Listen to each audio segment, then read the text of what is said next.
Hello students, स्वागत है आपका आज ट्यूटोरियल में। स्टूडेंट्स, ये वीडियो क्लास 9th के मैथ्स पार्ट 1 का वीडियो है।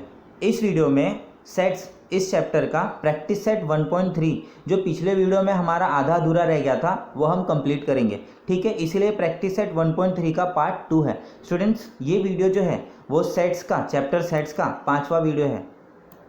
स्टूडेंट्स, पिछले वीडियो में हमने प्रैक्टिस सेट 1.3 का ये जो फर्स्ट क्वेश्चन है जिसमें ये 6 सब क्वेश्चन पूछे गए ये हमने कर लिए थे। आज की वीडियो में हमें सेकंड क्वेश्चन से आगे बढ़ना और सेकंड क्वेश्चन करना है। ठीक है स्टूडेंट्स, तो सेकंड क्वेश्चन है take the set of natural number from 1 to 20 as universal set. मतलब हमें एक खुद से सेट लेना है जो कि 1 से 20 उसके अंदर होने चाहिए और वो यूनिवर्सल सेट होगा। And show set X and Y using Venn diagram. ठीक है, ये जो सेट है एक्स को वेन डायग्राम में दिखाना है और दूसरा जो क्वेश्चन है वाई उसको भी यू लेकर के यूनिवर्सल सेट आपको वेन डायग्राम बनाना है। ठीक है स्टूडेंट्स, तो चलते हैं पीडीएफ की ओर। मैंने आपके लिए ऑलरेडी सॉल्व करके रखा है। ठीक है, तो यहाँ पे है आपका एक्स, आपका जो एक्स दिया गया है वो है set X is a set of all small X such that X belongs to natural number. X जो है वो नेचुरल नंबर है, मतलब एक्स कैपिटल एक्स जो है वो सारे एक्स का सेट है, एलिमेंट एक्स का सेट है और यहाँ पे एलिमेंट जो है वो नेचुरल नंबर है। और क्या कह रहा है, एक्स जो है वो 7 से greater and x is lesser than 15, 7 से बड़ा और 15 से छोटा नेचुरल नंबर। ठीक है, तो स्टूडेंट्स यहाँ पे 7 से बड़ा और 15 से छोटा क्या होगा, 7 से बड़ा 8, 9, 10, 11, 12, 13, 14। ठीक है, 8, 9, 10, 11, 12, 13, 14 यही नंबर होगा। ठीक है, 15 से लेस। ठीक, तो हमारा x जो हो गया, हमने सेट x दिखा दिया लिस्टिंग मेथड से। आपको क्या कहा था वहाँ पे डायग्राम में, आपको कहा था आपको take the set of natural number from 1 to 20 as universal set. आपको 1 से 20 यूनिवर्सल सेट लेना है। तो देखो यहाँ पे हमने u लिया है 1 2 3 4 5, 5 के बाद डॉट डॉट दिखाया, मतलब यहाँ पे सिर्फ 5 और 18 19 20 नहीं है, 5 के बाद 6 7 8 9 10 11 12 13 14 15 16 17, फिर उसके बाद 18 19 20, मतलब 1 से 20 सब है इस यू में। ठीक है स्टूडेंट्स, तो अब हम क्या करेंगे, इसका वेन डायग्राम बनाएंगे। वेन डायग्राम बनाने के लिए हमने देखा है कि यू के लिए जो यूनिवर्सल सेट है इसके लिए हमें रेक्टेंगुलर शेप बनाना है। ठीक है, रेक्टेंगल बनाना है और रेक्टेंगल में ये सारे एलिमेंट होने चाहिए। बट स्टूडेंट्स जो एलिमेंट दोनों में है, ठीक है, जो एलिमेंट दोनों में है, ठीक है, जैसे कि 8 9 10 11 12 13 14 ये दोनों में है, तो हम क्या करेंगे, ये x को रिप्रेजेंट कर रहा है तो हम क्या करेंगे, यहाँ पे एक सर्कल बनाएंगे। ठीक है, यहाँ पे एक सर्कल बनाएंगे जो इस सेट को रिप्रेजेंट करे x को, और हम यहाँ पर लिखेंगे x। ठीक है, और x के अंदर क्या क्या होना चाहिए, 8 9 10 11 12 13 14। तो देखो 8 यहाँ पर 8 है, ये 9 है, ठीक है, 10, फिर उसके बाद 11, ये 12, ये 13, ये 14, इस तरीके से हो गया। ठीक है, अब इसके बाद जो भी बच रहा है स्टूडेंट्स, क्योंकि यूनिवर्सल के पास 1 से लेके 20 तक सब है और बीच का जो था वो x में था, हमने x में डाल दिया। अब जो भी x के पास नहीं वो u में रख देते हैं। 1 2 3 4 5 6 7, 7 के बाद ये जो 8 9 10 11 12 13 14 जो x के पास है वो u के भी पास है। बट हमारा शर्त क्या है, सेट का एक शर्त होता है, 2 बार नहीं लिख सकते, इसीलिए हमने x में दिखा दिया, इसका मतलब वो u में भी है। ठीक है स्टूडेंट्स, फिर उसके बाद 14 तक है, फिर उसके बाद 15 बाहर आएगा, 16 17 18 19 20। मतलब ये डायग्राम देख करके आप बता सकते हो कि x के पास क्या है 8 से लेकर 14 तक और u के पास क्या है 1 से लेकर के 20 तक सब है u के पास। ठीक है, जो x में है वो भी u के पास है। ठीक है स्टूडेंट्स, दूसरा वेन डायग्राम आपको बनाना है। यहाँ पे दिया गया है, यहाँ पे भी यूनिवर्सल सेट आपको वही लेना है और दूसरा जो सेट है वो y है। ठीक है, तो इसको हम रीड कैसे करते हैं, set y is a set of all small y such that small y belongs to natural number और y is a prime number from 1 to 20। मतलब वो नेचुरल भी होना चाहिए और प्राइम नंबर भी होना चाहिए 1 से 20 तक। ठीक है, तो 1 से 20 तक प्राइम नंबर मतलब जिसके सिर्फ 2 फैक्टर हो, तो y का एलिमेंट क्या होगा 2, सिर्फ 2 और 1 से डिवाइड होता है, 3 5 7, 9 नहीं होगा, 9 के 3 फैक्टर है, 9 1 और 3। ठीक है, 11 13 17 19 यही सब प्राइम नंबर है 1 से 20 के बीच में। ठीक है, और यूनिवर्सल सेट u, तो आपको क्या करना है, u के लिए यूनिवर्सल सेट के लिए रेक्टेंगल बनाना है, रेक्टेंगल बना के सब लिखना है। लेकिन उससे पहले जो y में आ रहा है उसके लिए हम इसका सर्कल बना लेंगे। ठीक है, y का सर्कल हमने बना लिया यहाँ पे, और y के जो एलिमेंट है y में लिख दिया। y के क्या एलिमेंट है 2 3 5, तो हमने लिख दिया 2 3 5 7, फिर उसके बाद 11 13 17 19। ठीक है। इसको छोड़ के बाकी सब आपको बाहर लिखना है y के, क्योंकि वो y में नहीं है।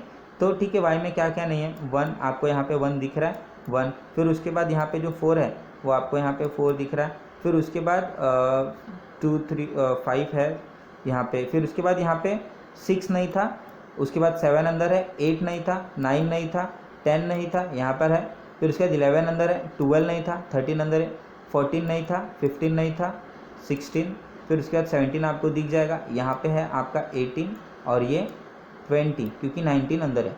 ठीक है स्टूडेंट्स, इस तरीके से आपको वेन डायग्राम दिखाना है। तो हमारा क्वेश्चन नंबर 2 कंप्लीट होता है। क्वेश्चन नंबर 3 आपको दिया गया है, यूनिवर्सल सेट जो है वो आपका 1 2 3 7 8 9 10 11 12 है, और सेट P जो है वो 1 3 7 और 10 है। आपको 2 क्वेश्चन दिया गया है थर्ड क्वेश्चन के लिए। So the set U P and P complement by Venn diagram. आपको यूनिवर्सल दिखाना है, P दिखाना और P कॉम्प्लीमेंट दिखाना है वेन डायग्राम में, ठीक है। और दूसरा जो क्वेश्चन है वेरीफाई, मतलब आपको प्रूफ करना है कि P कॉम्प्लीमेंट का कॉम्प्लीमेंट खुद P होता है। ये बहुत सिंपल है, हम देखेंगे। तो सबसे पहले हम देखते हैं, तो U हमने लिखा है 1 2 3 7 8 9 10 11 12, P क्या है 1 3 7 10। स्टूडेंट्स हमने देखा था P कॉम्प्लीमेंट क्या होता है। P कॉम्प्लीमेंट क्या होगा जो P के पास नहीं होगा।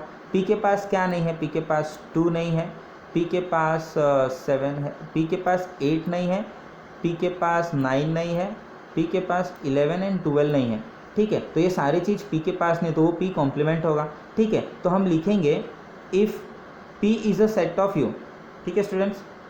If P is a subset of U, अगर P जो है वो U का सबसेट है, तो then the element which is present in U but not present in P, मतलब जो U में प्रेजेंट है, ठीक है, U में सब प्रेजेंट है, लेकिन जो P में प्रेजेंट नहीं है। ऐसा कौन सा एलिमेंट है जो U में है मगर P में नहीं है? ऐसा एलिमेंट है 2 8 9 11। तो ये जो एलिमेंट होगा वो P कॉम्प्लीमेंट होगा, ठीक है। The element which is present in U but not present in P is complement of P, मतलब जो P में नहीं है मगर U में है वो P का कॉम्प्लीमेंट होगा। तो P का कॉम्प्लीमेंट का आंसर क्या है स्टूडेंट्स, जो P में नहीं है। P में क्या नहीं है, 2 8 9 11 12, ठीक है, तो वो P का कॉम्प्लीमेंट होगा। तो पहले हमने डायग्राम में क्या कर दिया स्टूडेंट्स, हमने डायग्राम में U दिखाया, यूनिवर्सल दिखाया, ठीक है। उसके बाद हमने क्या दिखाया है, उसके बाद हमने P दिखाया। तो P जो था वो हमने अंदर सर्कल के करके दिखा दिया, और P में एलिमेंट क्या है 1 3 7 10, 1 3 7 10, ये यूनिवर्सल है। U में तो सभी आ रहा है, आपको लिखना है यहाँ पे रेक्टेंगल में। तो P कॉम्प्लीमेंट क्या होगा जो P में नहीं होगा। P में क्या नहीं, ये बाहर की चीज़ें नहीं है, 2 11 8 9 12, तो यहाँ पे हमने दिखा दिया, ये जो बाहर वाला एरिया वो P कॉम्प्लीमेंट है, ठीक है स्टूडेंट्स। सेकेंड क्वेश्चन आपको वेरीफाई कह रहा था, वेरीफाई करना है कि P कॉम्प्लीमेंट का कॉम्प्लीमेंट P होता है, ठीक है। देखते हैं हम कैसे वेरीफाई करते हैं। सेकेंड के लिए हमने सबसे पहले यूनिवर्सल के एलिमेंट लिखे 1 2 3 7 8 9 10 11 12 और P लिखा। तो सबसे पहले हमें स्टूडेंट्स P कॉम्प्लीमेंट दिखाना है। आप डायरेक्ट टेक्स्ट बुक में जैसा दिया वैसा नहीं दिखाओगे, ठीक है। आपको स्टेटमेंट लिखना ज़रूरी है यहाँ से लेकर के यहाँ तक, और ये स्टेटमेंट है क्या, बहुत सिंपल है, ठीक है। आपको बस इतना ध्यान देना है, ठीक है। अब यहाँ पे देखो डायग्राम के हिसाब से P जो है वो U का सबसेट है, P U का सबसेट है, तभी तो P कॉम्प्लीमेंट भी उसका आएगा, ठीक है। The element which is present in U but not present in P is complement of P। P का कॉम्प्लीमेंट क्या होगा जो P में नहीं है मगर U में। P में क्या नहीं है, 2 8 9 11 और 12, तो वो P का कॉम्प्लीमेंट होगा। ये स्टेटमेंट लिखने के बाद P कॉम्प्लीमेंट क्या हो गया, 2 8 9 11 12, ठीक है। तो P कॉम्प्लीमेंट हमने लिख दिया। अब स्टूडेंट्स क्या करना है, जैसा ये स्टेटमेंट यहाँ पे लिखा आपने वैसे ही यहाँ पे भी स्टेटमेंट लिखना है। अब हमें ये दिखाना है कि P कॉम्प्लीमेंट का कॉम्प्लीमेंट क्या होगा। तो उसके लिए पहले हम लिखेंगे कि P कॉम्प्लीमेंट जो है वो U का सबसेट है। जब हमको दिखाना था कि P कॉम्प्लीमेंट क्या होगा, उसके लिए हमने लिखा कि P जो है वो U का सबसेट है। अब हमें दिखाना है कि P कॉम्प्लीमेंट का कॉम्प्लीमेंट क्या है, तो उसके लिए हमें दिखाना होगा कि P कॉम्प्लीमेंट जो है वो U का सबसेट है। अब वही स्टेटमेंट लिखना है, जो एलिमेंट U के पास है मगर P कॉम्प्लीमेंट के पास नहीं है, ठीक है, वही P कॉम्प्लीमेंट का कॉम्प्लीमेंट होगा। बस यहाँ पे वही लिखा है, the element which is present in U के पास है but not present in P complement is complement of P complement, ठीक है। जो P कॉम्प्लीमेंट के पास नहीं है वो P कॉम्प्लीमेंट का कॉम्प्लीमेंट है, ठीक है। तो P कॉम्प्लीमेंट के पास स्टूडेंट्स अगर आप डायग्राम में देखोगे, ठीक है, P कॉम्प्लीमेंट के पास क्या नहीं है, P कॉम्प्लीमेंट के पास 2 है 8 है 9 है 11 और 12 है। तो P कॉम्प्लीमेंट के पास क्या नहीं है, यही चीज़ नहीं है 1 3 7 10, ठीक है। तो पी कॉम्प्लीमेंट का कॉम्प्लीमेंट क्या हो गया 1 3 7 10, तो पी कॉम्प्लीमेंट का कॉम्प्लीमेंट लिखेंगे 1 3 7 10। अब स्टूडेंट्स यहाँ पे आपके पास दो इक्वेशन बनता है, ठीक है। एक तो है जो आपका इक्वेशन 1, पी के पास क्या है 1 3 7 10, और पी कॉम्प्लीमेंट के पास क्या है 1 3 7 10, मतलब पी कॉम्प्लीमेंट का कॉम्प्लीमेंट खुद पी को बराबर है, हमने प्रूफ कर दिया, ठीक है स्टूडेंट्स। यही प्रूफ करना था फ्रॉम 1 एंड 2, पी कॉम्प्लीमेंट का जो आंसर आ रहा है वही पी का भी है, मतलब ये दोनों इक्वल सेट है, तो प्रूफ हो गया, ठीक है स्टूडेंट्स। ये ऐसे क्वेश्चंस जो होते हैं ना स्टूडेंट्स, वो एग्ज़ाम में आने के चांसेस ज़्यादा होता है, तो मैं इसको छोटा कर देता हूँ ताकि आप वन टाइम में इसका स्क्रीनशॉट ले सकते हो, ठीक है स्टूडेंट्स। इसका स्क्रीनशॉट ले लो ताकि, ठीक है स्टूडेंट्स, आई होप आपने स्क्रीनशॉट ले लिया होगा। अब क्वेश्चन नंबर 4 देखते हैं। क्वेश्चन नंबर 4 आपको क्या दिया गया है, ए एक सेट है, ठीक है। ए का एलिमेंट क्या है 1 3 2 7, राइट 3 सबसेट ऑफ सेट ए, ठीक है। आपको इसकी 3 सबसेट लिखने हैं। सबसेट क्या होता है, ऐसा सेट जिसके सारे एलिमेंट ए में हो, ठीक है। तो ऐसे में बहुत सारे सेट बना सकता हूँ, there are many subset of set A which are as follows, ठीक है। अगर मैं खाली रखूँ तो ये जो सेट है एम्प्टी वाला, ये भी ए का सबसेट होगा। अगर मैं एक ऐसा सेट लेता हूँ जिसमें सिर्फ एक ही एलिमेंट है 1, तो ये भी ए का सबसेट होगा, क्योंकि इसका एलिमेंट ए के पास है, ठीक है। इसी तरीके से सिर्फ 3, सिर्फ 2, सिर्फ 7, इनमें से कोई भी एक सेट अगर मैं लेता हूँ तो ये सबके सब ए के सबसेट है, ठीक है स्टूडेंट्स। इसी तरीके से मैं बहुत सारा बना सकता हूँ, दो नंबर का 1 3, फिर उसके बाद 1 2, फिर उसके बाद 1 7। यहाँ पे देखिए 1 3 का भी एक साइड बन सकता है, 1 2 का भी एक साइड बन सकता है, 1 7 का भी एक साइड बन सकता है, ठीक है। उसके बाद 3 2 का भी बन सकता है और 3 7 का भी बन सकता है, ठीक है। ये 3 2 और 3 7, ठीक है स्टूडेंट्स। उसके बाद 2 7 का भी बन सकता है यहाँ पे, तो दो नंबर के भी बहुत सारे सेट बन गए, ठीक है स्टूडेंट्स। इसी तरीके से 3 नंबर के भी सेट बहुत सारे बन सकते हैं, ठीक है। 3 नंबर का कैसा, पहला 1 3 2, फिर उसके बाद 3 2 7, ठीक है। यहाँ पे दिख रहा है आपको 1 3 2 3 2 7, फिर उसके बाद 1 3 और 7, 2 को नहीं लेना है, ठीक है। 1 3 7 बन गया। उसके बाद 1 2 7, अभी 3 को नहीं लेना है, 1 2 7, ठीक है, वो भी बन गया, ठीक है। 2 2 हो गया, 3 3 हो गया, एक एक का भी सेट हो गया। स्टूडेंट्स हमने देखा था अगर दो सेट इक्वल है तो दोनों एक दूसरे के सबसेट हो सकते हैं। तो यहाँ पे अगर मैं एक सेट लेता हूँ, ठीक है, उसमें लिखता हूँ 1 3 और यहाँ पे 1 3 2 7, ठीक है। इसके चारों एलिमेंट ए में है, मतलब ये भी इसका सबसेट हो सकता है, ठीक है स्टूडेंट्स। तो इतने सारे सबसेट हैं आपके पास, इनमें से कोई भी 3 लिखना है, द 3 सबसेट्स आर, आप कोई भी 3 ले लो वो उसके सबसेट हो जाएंगे, ठीक है स्टूडेंट्स। आपको समझा होगा। क्वेश्चन नंबर 5 देखते हैं। Right the subset relation between the following set, ठीक है। अब हमें देखना है कि ये सारे सेट्स के बीच में रिलेशन कैसा है, कौन किसका सबसेट है वो लिखना है, ठीक है। P is the set of residence in Pune, P एक ऐसा सेट है, ऐसे लोगों का सेट है जो पुणे में रहते हैं, ठीक है। आपको ये शॉर्ट फॉर्म याद रखना है, पी ऐसे लोगों का सेट है जो कि पुणे में रहते हैं, ठीक है। M is the set of residence in Madhya Pradesh, ठीक है। एम ऐसे लोगों का सेट है जो मध्य प्रदेश में रहते हैं। I is the set of residence in Indore, I ऐसे लोगों का सेट है जो इंदौर में रहते हैं। और B is the set of residence in India, B एक ऐसा सेट है जो इंडिया के लोग जो रहते हैं उनका सेट है। और H is the set of residence in Maharashtra, H एक ऐसा सेट है जो कि महाराष्ट्र के लोगों का सेट है, ठीक है। स्टूडेंट्स आपसे क्या कह रहा है, कौन किसका सबसेट होगा, कौन किसका सबसेट होगा, मतलब कौन सा बड़ा सेट है और कौन सा छोटा सेट है जो उसके अंदर आ सकता है।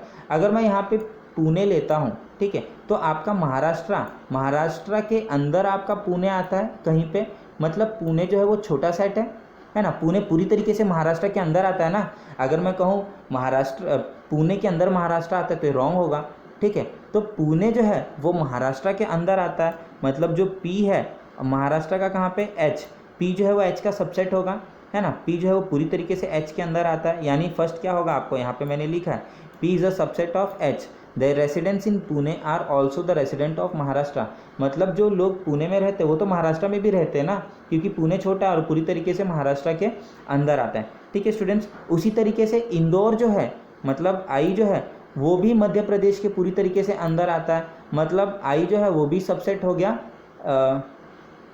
यहाँ पे मैंने बी लिखा है, हाँ ठीक है। तो मैंने जो लिखा उसके हिसाब से समझाता हूँ। यहाँ पे मैंने लिखा है P is a subset of H, the residents in Pune are also the resident of Maharashtra, ठीक है। मतलब पुणे के जो लोग हैं वो महाराष्ट्र में रहते हैं, ठीक है। अब यहाँ पे आगे क्या लिखा है, I is a subset of B, मतलब Indore is a subset of B, ठीक है। मतलब इंदौर के लोग इंडिया में रहते हैं, मतलब इंदौर छोटा है और इंडिया जो है वो बड़ा है, ठीक है। इंदौर जो इंडिया के अंदर है, इंडिया इंदौर के अंदर नहीं है, मतलब इंदौर जो है वो इंडिया का सबसेट होगा, ठीक है। तो यहाँ पे क्या लिखा है, I is a subset of B, ठीक है। यहाँ पे आप देख रहे हो, यहाँ पे लिखा है I is a subset of B, ठीक है। I is a subset of B, the residents of Indore are also the residents of Madhya Pradesh, ठीक है। P is a subset of B, P क्या था स्टूडेंट्स, पुणे था, और बी क्या था, इंडिया था, मतलब पुणे जो है वो इंडिया के अंदर आता है, मतलब पी जो है वो बी का सबसेट होगा। The residents of Pune is also the residents of India, ठीक है। I is a subset of B, ठीक है।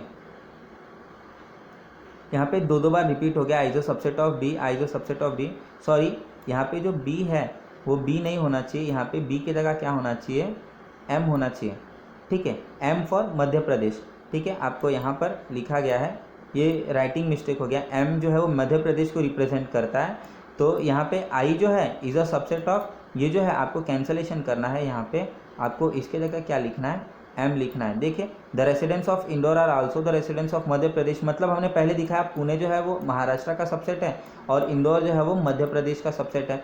अब ये दोनों जो है वो दोनों इंडिया का सबसेट है, मतलब यहाँ पे हमने लिखा फिर पुणे जो है वो इंडिया का सबसेट है और इंदौर जो है वो भी इंडिया का सबसेट है। मतलब हमने क्या किया, पहले जो दोनों के दोनों कैपिटल जो स्मॉल सिटीज़ थी वो स्टेट का दिखा दिया, अब ये दोनों स्मॉल सिटी इंडिया की भी थी, अब दोनों स्टेट का दिखाना है कि वो दोनों भी इंडिया के अंदर आता है, ठीक है।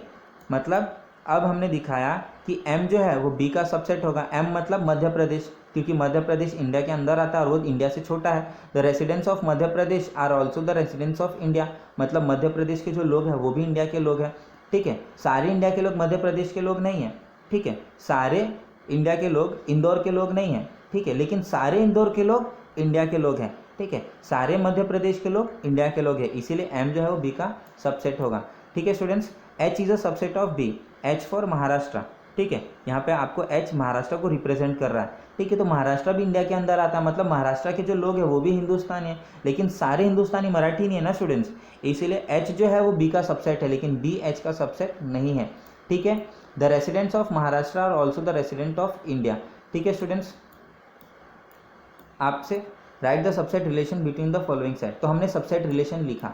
अगर आपसे इसमें क्वेश्चन पूछा गया होता कि इसी में से आपको बताना है कि यूनिवर्सल सेट कौन सा है, कौन सा ऐसा सेट है जो सबको अपने अंदर यूनिवर्सल, मतलब सबसे बड़ा सेट कौन सा है जो सारे सेट को अपने अंदर रख सकता है, तो वो है इंडिया, ठीक है। इसका यूनिवर्सल सेट इंडिया हो जाएगा, तो सेट बी जो है वो सारे सेट का यूनिवर्सल सेट हो सकता है, क्योंकि इंडिया के अंदर देखो, इंडिया के अंदर पुणे आता है, मध्य प्रदेश आता है, इंदौर आता है, महाराष्ट्र आता है, ठीक है। सारे के सारे ये सब इसके सबसेट है, मतलब ये यूनिवर्सल सेट हो जाएगा अगर आपसे पूछा जाए तो, ठीक है स्टूडेंट्स। आगे देखते हैं अब हम क्वेश्चन नंबर 6 पे। Which set of the number could be the universal set for the set given below, ठीक है। आपसे कुछ सेट दिया गया और पूछा कि कौन सा इनके लिए यूनिवर्सल सेट होगा। तो ए जो है वो सेट क्या है, the set of multiple of 5, 5 का मल्टीपल क्या होगा, लिस्टिंग मेथड से लिखते हैं इसको। ए क्या हो जाएगा, 5 10 15, मतलब 5 का टेबल 5 1 5 5 2 10 5 3 15 5 4 20, और यहाँ पर यहाँ ये नहीं दिया गया ना कहाँ तक स्टॉप करना है, मतलब ये अनलिमिटेड जाएगा, ठीक है। बी जो है वो क्या है, सेट ऑफ मल्टीपल ऑफ 7, मतलब 7 का टेबल 7 1 7 7 2 14 7 3 21 7 4 21 और 28, ये नहीं दिया गया है कहाँ तक स्टॉप करना है, मतलब ये भी इन्फिनाइट जाएगा, ठीक है। सेट सी क्या दिया गया है, set of multiple of 12, multiple of 12 मतलब 12 का टेबल 12 1 12 12 2 24 12 3 36 12 4 48 12 5 60 12 6 72, ऐसे ये इन्फिनिट जाएगा, ठीक है। हमें यहाँ पे कहीं लिमिट नहीं दी गई है ना स्टूडेंट्स, तो यहाँ पे आपसे पूछा गया कि इसका यूनिवर्सल सेट क्या होगा, मतलब ऐसा सेट बताना है जो ये तीनों को अपने अंदर रख सके, ठीक है, इन तीनों के सारे एलिमेंट उसमें हो, ठीक है। अगर मैं नेचुरल नंबर लेता हूँ n, तो n के अंदर क्या आता है 1 2 3 4 और ये भी अनलिमिटेड है, ठीक है। तो नेचुरल नंबर के अंदर 5 के सारे टेबल आ जाएंगे क्योंकि वो भी अनलिमिटेड और ये भी अनलिमिटेड है, ठीक है। अगर मैं दूसरा एग्जांपल लेता हूँ होल नंबर, ठीक है, तो होल नंबर स्टार्ट कहाँ से होता है 0 1 2 3 4 और ऐसे अनलिमिटेड जाता है, मतलब होल नंबर में भी तो a के सारे टेबल, b के सारे टेबल, c के सारे टेबल आ जाएंगे। और अगर मैं इंटीजर का सेट लेता हूँ, इंटीजर में क्या होता है 0 नेचुरल नंबर और नेगेटिव ऑफ नेचुरल नंबर, ठीक है, मतलब ये सारे के सारे नंबर आ जाते हैं। तो इस इंटीजर्स के अंदर 5 का टेबल, 7 का टेबल, 12 का भी टेबल आ जाएगा। ठीक है, इसका मतलब अगर मैं n लेता हूँ, w लेता हूँ, ये i लेता हूँ, ये तीनों में से किसी एक को भी इन तीनों का मैं a b c का यूनिवर्सल मान सकता हूँ। ठीक है, तो हमने यहाँ पे क्या लिखा, any of the set n, w और i can be taken as an universal set for the set a b c। मतलब नेचुरल नंबर, होल नंबर और इंटीजर्स में से तीनों में से किसी एक को भी इसका यूनिवर्सल सेट हम मान सकते हैं, क्योंकि ये तीनों के अंदर ये 5 का टेबल, 7 का टेबल और 12 का टेबल आता है पूरी तरीके से। ठीक है स्टूडेंट्स, सेकंड आपको दिया गया है p 4 8 12। ठीक है, सेकंड आपको दिया गया है क्वेश्चन यहाँ पे है, set p is a set of integers which are multiple of 4। Integer 4 का मल्टीपल। ठीक है, इंटीजर्स में प्लस और माइनस दोनों होता है, मतलब 4 1 जा 4, 4 2 जा 8, 4 3 जा 12 और -1 भी होगा उसमें, 4 इंटू -1 -4, 4 -2 जा -8। ठीक है, इस तरीके से। तो यहाँ पे आपका 4 8 12 और माइनस भी आएगा। ठीक है, तो यहाँ पे आपको क्या लिखना है। ठीक है, आप मतलब इसके लिए भी मैं नेचुरल नंबर, होल नंबर और इंटीजर्स ले सकता हूँ, क्योंकि इंटीजर्स में, नेचुरल नंबर में और होल नंबर में आता है। ठीक है, यहाँ पे पॉजिटिव लिखना चाहिए था स्टूडेंट्स, क्योंकि नेचुरल नंबर में नेगेटिव नंबर नहीं आता, होल नंबर में नेगेटिव नंबर नहीं आता। तो ये जो क्वेश्चन है यहाँ पे, ये जो क्वेश्चन है यहाँ पे पॉजिटिव इंटीजर्स लिखना चाहिए था। ठीक है, तब हमारा आंसर यहाँ पे आएगा। यहाँ पे positive sets of integer which are multiple of 4, positive आएगा। ठीक है, क्योंकि माइनस अगर लेते तो यहाँ पर जो हमने लिखा है, यहाँ पे any of the set, natural में माइनस नहीं आता और होल नंबर में माइनस नहीं आता, इसीलिए क्वेश्चन को बदलना होगा, यहाँ पे पॉजिटिव करना होगा। ठीक है, विच आर मल्टीपल ऑफ 4। ठीक है, सेकेंड है t is equal to the set of all even square number. Even number मतलब जो 2 से डिवाइड हो। ठीक है, और उनका स्क्वायर कह रहा है आपको, मतलब t एक ऐसा सेट है इवन स्क्वायर नंबर का, इवन नंबर का स्क्वायर। तो इवन नंबर है 2 तो उसका स्क्वायर 2 स्क्वायर, इवन नंबर है 4, इवन नंबर है 6, ऐसे होगा 8, फिर उसके बाद 10 और इन सब का स्क्वायर। ठीक है स्टूडेंट्स, अगर मैं ये 3 सेट लेता हूँ, नेचुरल नंबर, होल नंबर और इंटीजर्स, तो नेचुरल नंबर में 4 8 12 सब आ जाएगा, होल नंबर में भी ये आ जाएगा 2 स्क्वायर, 4 स्क्वायर, 6 स्क्वायर, मतलब कहीं ना कहीं तो आएगा ना। 2 स्क्वायर 4 होता है, 4 का स्क्वायर क्या होता है 16 होता है, और 6 का क्या स्क्वायर क्या होता है 36 होता है। इसी तरीके से 8 का स्क्वायर 64, 10 का स्क्वायर 100, 12 का स्क्वायर 144, ये सब नेचुरल नंबर, होल नंबर और इंटीजर्स में आता है। मतलब ये तीनों में से किसी एक को मैं यूनिवर्सल सेट ले सकता हूँ। ठीक है, any of the sets natural number, whole number और integers can be taken as an universal set for the set P N T. ठीक है स्टूडेंट्स, आखिरी क्वेश्चन है इस एक्सरसाइज का, let all the students of a class in an universal set. ठीक है, एक हम क्लास लेते हैं, कोई भी क्लास ले लेते हैं और सारे बच्चों को हम यूनिवर्सल सेट मानते हैं। ठीक है, let set A be the student who secure 50%। ठीक है स्टूडेंट्स, इसको मैं वेन डायग्राम से आपको एक्सप्लेन करता हूँ। ठीक है, वेन डायग्राम से आपको मैं एक्सप्लेन करता हूँ। यहाँ पे मैं एक ऐसा सेट लेता हूँ। ठीक है, इसके अंदर जो क्लास के सारे बच्चे हैं वो मेरे यूनिवर्सल सेट में आते हैं। ठीक है, let set A be the student who secure 50% और मोर, मतलब मैं एक सेट इसके अंदर बनाता हूँ, सेट ए। ठीक है, ये ऐसे स्टूडेंट हैं जिनको क्या मार्क्स मिला है 50% से ज़्यादा, मैंने प्लस लिखा है मतलब 50% से ज़्यादा। ठीक है, हु सिक्योर 50% और मोर मार्क्स, मतलब 50 या तो 50% से ज़्यादा मिला है। Then write the complement of set A का कॉम्प्लीमेंट मतलब इसका कॉम्प्लीमेंट, इसका कॉम्प्लीमेंट कहाँ होगा, जो ए के पास नहीं होगा मगर यू के पास है, मतलब ये बाहर का हिस्सा। ठीक है, ये बाहर का हिस्सा, तो मैंने यहाँ पे लिख दिया ए।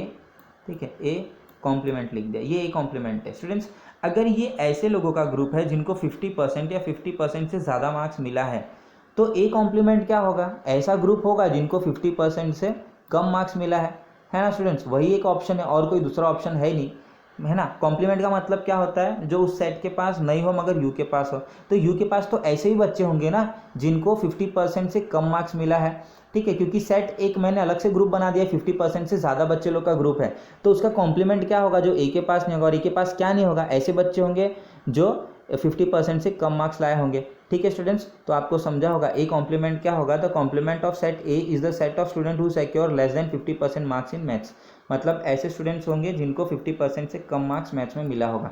ठीक है स्टूडेंट्स, तो आपका प्रैक्टिस सेट 1.3 जो था उसके सारे क्वेश्चन हमने कर लिए। ठीक है, आई होप सो आपको सारे के सारे क्वेश्चन समझ में आए होंगे। ठीक है स्टूडेंट्स, तो आज के लिए फ़िलहाल इतना ही। नेक्स्ट वीडियो में हम प्रैक्टिस सेट 1.4 देखेंगे। तो students, thanks for watching video. अगर आपको वीडियो अच्छा लगता है तो लाइक करिए, शेयर करिए और सब्सक्राइब करिए।